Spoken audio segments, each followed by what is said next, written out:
This is North Pod, a North Melbourne fan podcast, hosted by Jason Hunt. Stevenson with his own move. Carrington. North are in front. Hello and welcome back once again to another episode of North Pod. Thank you for tuning in, and I hope we've all enjoyed a massive win in the AFLW against Carlton. 69 points, our biggest ever win in the AFLW, just short of our biggest ever score. I think we were 8 points short of that. So, great night out on a Wednesday night, midweek footy. I could definitely get used to that. Considering the conditions were a little bit slippery, I think the fact that we were able to score so many points is no mean feat. A little bit better than it's been in previous weeks, but certainly it had been raining during the day and it was wet underfoot. So you could see as the quarters went on, it got a little bit more slippery. And certainly the players, given that they were playing off a 5-day break essentially, that the players were gassed at the end of it. Anna Carney in particular looked really shot, and she said as much post-game. So that's probably a reason against midweek games. But I mean, from a viewer's perspective, absolutely cannot argue with some midweek footy. It was a highlight for mine during COVID when we had that really condensed fixture to try and make sure that we got somewhat of a season away. So great to have that. It was also interesting watching Harley Reid in the crowd. There was a few people suggesting that potentially that was reason enough to suspect that he was coming to North because he was sitting with Zane Dersma. But some people would know Harley Reid's actually dating Yasmin Dersma, who was debuting for Carlton, sister of Zane. So the Dersma family and Harley Reid were sitting together in the crowd, which was, nice to see. It did seem as though Harley was trying to hide, but absolutely feel free to start and spread the rumour that Harley Reid's coming to North if you would like, because it's good for content, I suppose. Yeah, let's jump into the episode. Going to be a game review. Not a lot of news to cover because it's been such a short period of time between podcasts. So let's start where I always like to start, at team selection. And as we suspected, hoped, thought, there were a couple of changes just for load management reasons. So Jenna Bruton and Kate Shelar were both omitted in order to manage them. Jenna Bruton coming off her Achilles injury, obviously would have had a pretty interrupted preseason, and Kate Shelar, an older body, someone that you don't necessarily want to be playing really back-to-back games. So I think it was good to give both of them a spell. I'd expect those two to come back in for the game on Sunday, and then potentially we rest a couple of other players. I guess that remains to be seen. And coming in for those two, Neve Martin, a recall. She's played a couple of games this year, and Lulu Puller, her first game for the year, had, I believe, an ankle injury to start the year, but is fit now. So those two came in, and both of them looked good at times. We'll talk about them throughout the game, but I thought Neve Martin had some fantastic moments, and Puller, to be honest, looked really good at times. So great to have some competition for spots. That's fantastic, and great that those two could come in. Like I mentioned earlier on, match result, Carlton 1-4-10 and North Melbourne 12-7-79. So a 69-point win for North Melbourne down at IKON Park. A cold night, a little bit wet, but it wasn't raining during the game. We just dominated from the start. We were 33-1 up at quarter time, and kept piling on the pressure from there. We didn't necessarily keep up that speed of scoring, but we did certainly keep up our pressure around the ball and really strangle Carlton and their ability to move the ball without any pressure and with some conciseness, I guess. As each quarter went on, the ball did get slipperier, so the skills decreased throughout the quarters. But in general, I thought we were cleaner and we were first to the ball the majority of the time, and that's how we were able to end up with 12 goals. As you'd expect, dominated the inside 50 count and dominated the possession. So, yeah, it's pleasing that you can rest a couple of players and come away with a really dominant performance and keep up this fantastic early season form. I think I've mentioned it a couple of times. It's just so refreshing to sit down and watch a game of football supporting your side, knowing that you're going to get this kind of effort and that it's going to be either a really relaxing way to win, or it's at least going to be a competitive performance from your side. So it's a nice little. It's not even a dessert. It's just like, it's almost as though you've sat down at a venue. You've been served a really disgusting, cold, poor meal. You've sent it back, and then you've had something delivered to you instead that's just immaculate.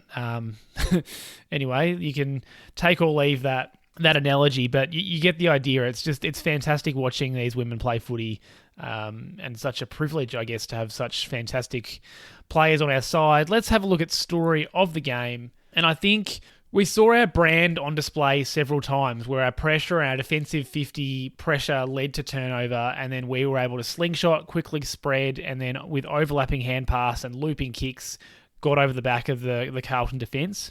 There was 2 or 3 goals where we essentially just ran into open goals. And it was our leg speed and decisiveness with possession that just killed Carlton. So whilst there were times where it broke down, it didn't quite work out, there were enough times where we had chains going through the middle or down the wing that broke Carlton's defence. They were kind of gambling a little bit on winning the footy, and we just punished them. You cannot afford to leave our players goal side in that situation. You see the way that we run forward. We know we back our players to win the footy and then to get it forward, and that works so consistently. We saw Gatt, Riddell, Carney, O'Shea, Bresnahan, all these types of players all running hard through the middle and creating opportunities consistently. And even if they weren't getting the footy, they were creating space for their teammates. So that is the footy that gets me excited about the potential of what this team could do come finals time. We know that if the weather turns poor, it's harder to play that type of footy. But I think it's fair to assume that, come finals time, we're going to be in late November. You would hope at that point the weather is probably not going to be as wet. It's going to be hotter. We're going to be dealing with different issues with the weather. So if we can get what we saw against Carlton happening more consistently in all weather conditions, but particularly when the weather is good, it's going to be a scary, scary proposition for opposition sides because, it's just blink and you miss it. And once we're at the back, we are very, very, very hard to stop with that forward line killer instinct that we've got. I mean, Alice O'Loughlin didn't have a big game, but we know what she can do. Bella, Eddey, and then we've got the tools up there, and then it's some combination of, Neve Martin up there, Jenna Bruton when she's back. So there's just so many weapons that can get you in that forward half. And if the opposition allows us one-on-one or even outnumber situations, I think you're in trouble. So 5 stars, we're going to have a look at the best 4 North Melbourne players and the best opposition player. And for me, best on ground and 4 votes simply has to go to Ash Riddell. I thought, in the first half, she had a solid Ash Riddell game. She's doing what she always did, but that second half and the third quarter in particular, she just exploded. 36 disposals, 6 marks, 7 tackles, 4 clearances, had a goal assist, 4 inside 50s, 6 intercepts. Immense is the word that I would use to describe her. A class above. Just the way that she is able to hand pass 360 degrees and release players where that doesn't look as though there's any room. At one point, she intercepted an opposition hand pass with one hand and then just calmly ran it out of defence. Her link up through hand and foot was elite. Her decision making was fantastic. And she breaks the game open. She's got that amazing ability to play inside and out and to do damage wherever she is. And I think she's also fantastic at playing that kind of goalkeeper role, not deep in defence, but more so at the back of the stoppage. Often a quick kick will come out from the opposition and she's right onto it, and then she's able to distribute from there and away we go. So has to be best on ground 4 votes for Ash Riddell. Just putting together a remarkable season. She's, again, 5th week in a row that she's in the votes, and just phenomenal, really. 3 votes, Bella Eddey. This is her first votes for the year, and she's been probably a little unlucky at times. 21 disposals, 2 goals, 4 tackles, 6 clearances, which was the most on the ground, 2 goal assists, 8 score involvements, which was the equal most on the ground. And it's the kind of game that we know that she can play. She's such a good crummer. She gets to the foot of the contest so well, and she's got a great snap. Just continues to be elite in that area. As soon as the ball goes in long to Randall, you know that Eddie's going to be at her feet. so long as she's on the ground. She finds space everywhere. She doesn't need that much time. And yeah, it was definitely her best game for the year. Didn't really put a foot wrong, and her ability to just take advantage of those situations. Had a lot of, like I said, clearances from stoppages in the forward half. So yeah, fantastic game from Bella, and great to see that, when Alice doesn't have a great night, didn't kick a goal, Alice O'Loughlin, Bella's able to step up, kick 2 goals, get involved in assisting a couple of other ones, and yeah, super damaging. I think for 2 votes has to be Randall, and this is one of those classic low possession, high impact games. So when I read the stats, it's not going to jump off the page. 5 disposals, 3 goals won, and 1 goal assist. So therefore, every touch or every disposal she had led to a score. She probably also had maybe 8 to 10 marking contests where she brought the ball to ground and allowed our smalls to go to work. And I think that's the amazing thing about her game, and she's been doing it all year. Sure, she took a contested mark tonight and kicked a goal from it, but we don't need her to do that very often. It's more around making sure that the opposition doesn't intercept marked, she gets it to the front of the contest, and that's where players like Eddey can go to work and crumb. So with Kate Shelar having a rest, I thought Randall and King were targeted a little more forward, which makes sense, and she just kept at it all night. Low numbers, high impact. You would love watching back her tape to see every time that she touched it, because she had a positive impact pretty much every time she went near it. Had a few ruck contests. We don't need her to do too much there. Just a quick compete when it's deep inside 50. And another game where she's just played her role beautifully. The 3 goals were, I think at least 2 of them were just running out the back. I know Alice O'Loughlin hand passed one off to her, and another one she waltzed into goal. So whilst her goals were, ones out the back, she did so much work that created goals or scores for others. So a fantastic game from Talia Randall. And then 1 vote, there's just so many that were unlucky. I'll go through them in a minute. I've gone with 1 vote to Taylor Gatt. 16 disposals, 4 marks, 3 tackles, had a goal assist. And I just thought, on the wing, she played her best game for the year. She held her shape really well. She provided elite link-up all night. It was certainly her most impactful game, and a sign of the sort of impact that she's going to be able to have as she develops. It is her 3rd AFLW season, but she's still so young. Her running capacity is elite, and yeah, at times she just looked like she was toying with the opposition. She, at one point, burnt a defender off half-back with disdain, just put the burners on and shot right past her. Yeah, it wasn't a super high meters gained game, but often she was the one in the chain. So it was a hand pass over the top to her, and then she'd give another hand pass, or she was kicking it laterally and therefore not as many meters gained, but opened the play up. So yeah, I thought it was a phenomenal game from Taylor Gatt. You would have been forgiven for thinking that she'd had more than 16 disposals just because she seemed like she was everywhere. But yeah, fantastic game from Taylor Gatt. And then, like I said, a lot of unlucky players. So Jazzy Garner, I couldn't find a spot for her. She had 22 touches, kicked a goal, spent a lot of time forward and was never out of the game. But unfortunately just misses for the first time for the year.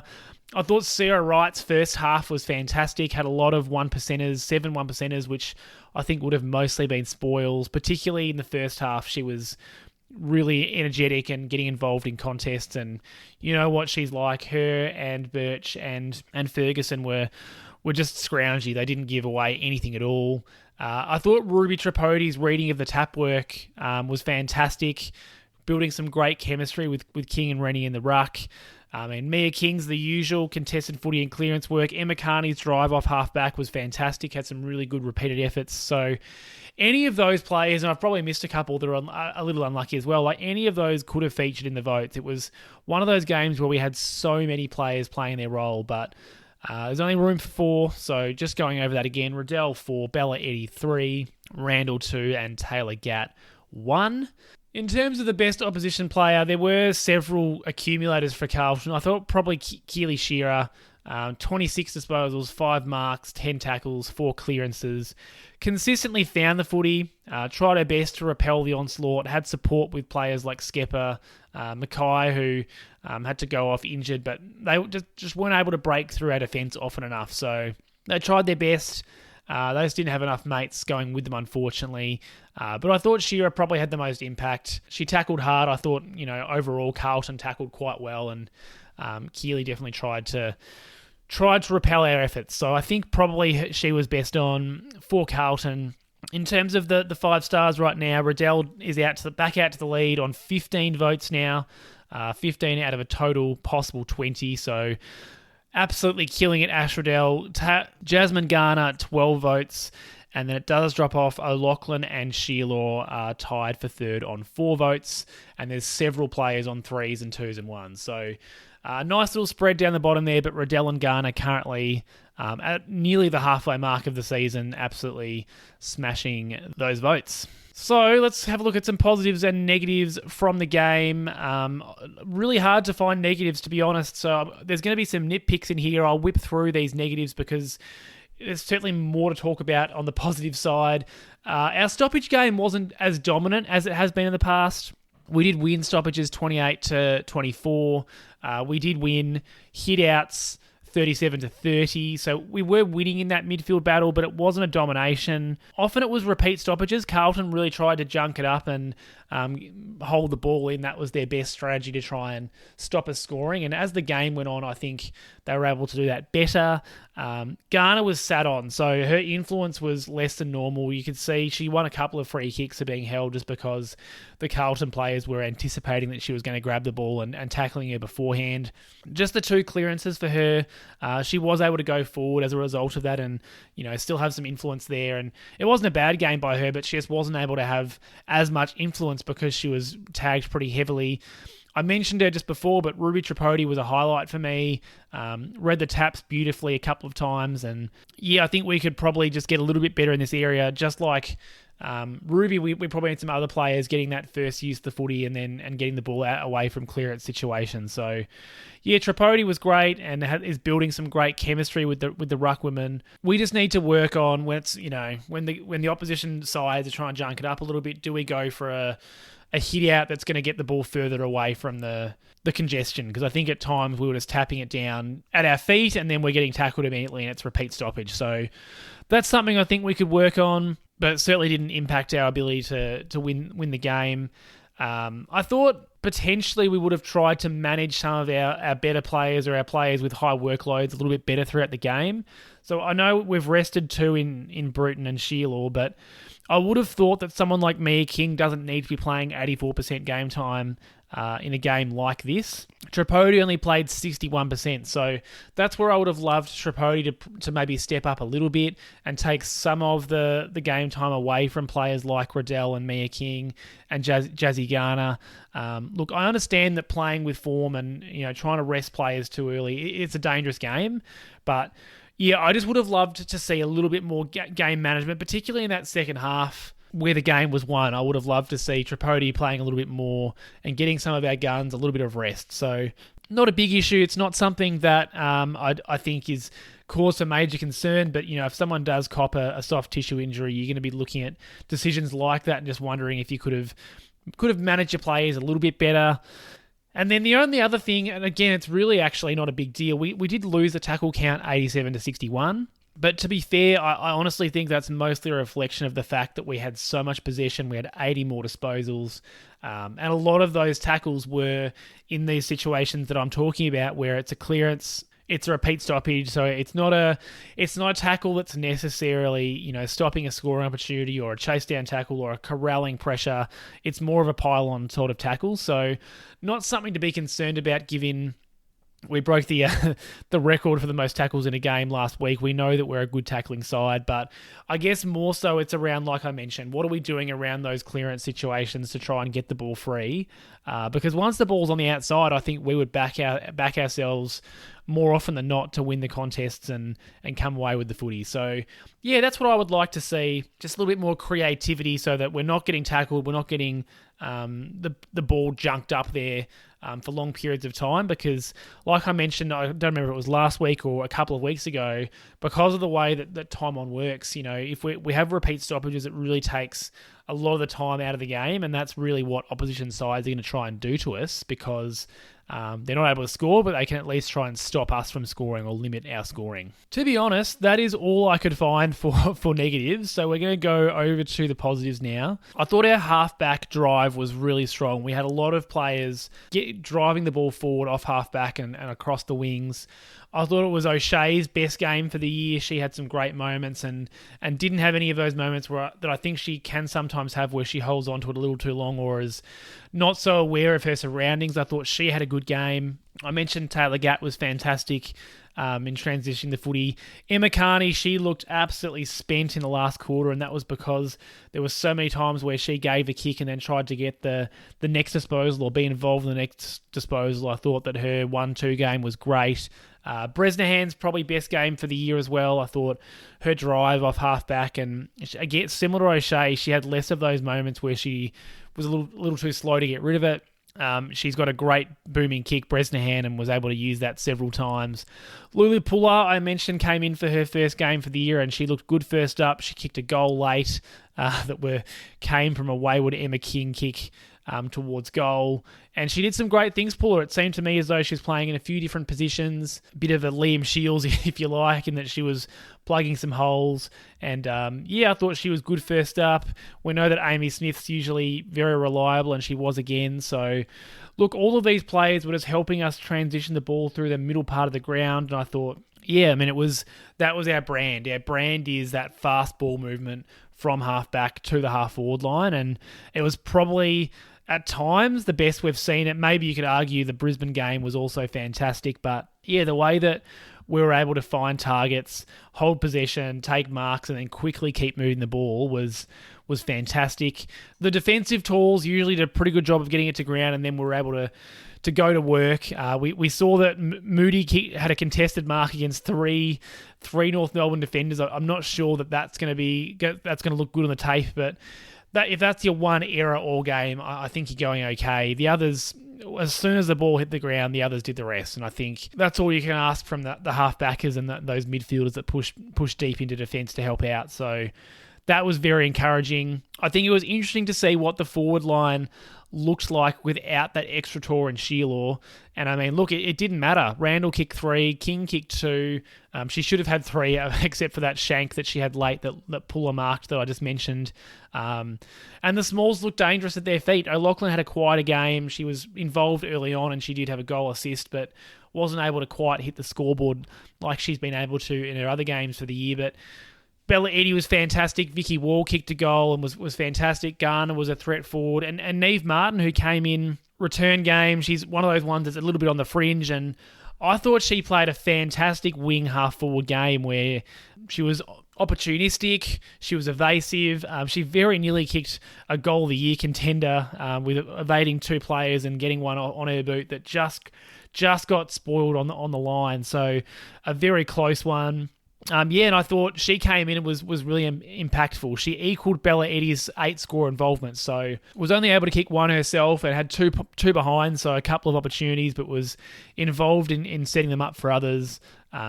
Showed some craftiness, and I think she's going to be really hard to drop in the coming weeks, which is, like I said, exactly what we want. We want this competition for spots. We want it to be hard for players to hold their spots in the side, and we want players to be pushing for those spots. We know Eliza Shannon's going to come back from injury potentially in the next game, so there's another one that's put her hand up for selection.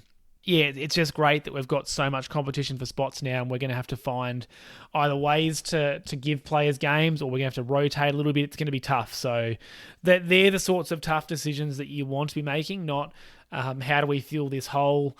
And then I think the last positive to touch on, I think to some extent this game does cast some doubts over our ability to play in the wet.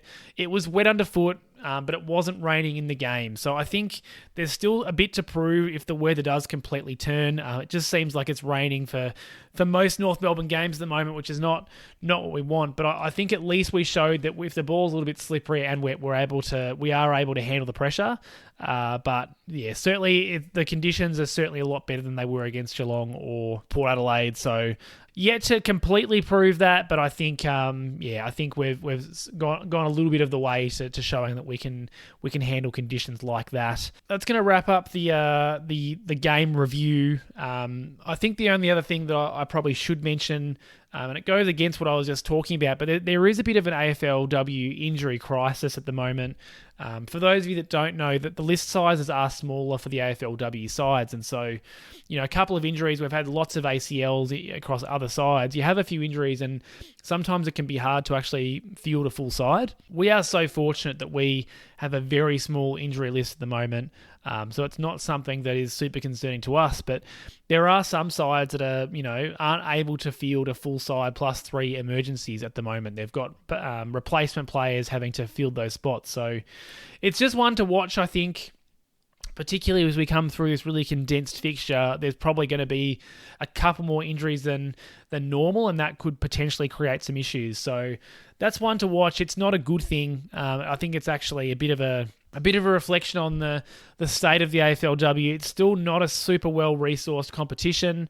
I personally think that expansion happened a little too quickly, and all of a sudden we're in this situation where we don't necessarily have enough quality players to play on to fill out the list. We know that it's still a pretty uneven competition. Yeah, I certainly hope that we can stay fit and we don't have those issues, but it's not a great look for the competition to have sides that are struggling to field a full contingent of players. Next week, not even next week, next game, it's only a couple of days' time. Sunday, the 29th of September, so the day after the grand final, we are playing Richmond, who is an informed side.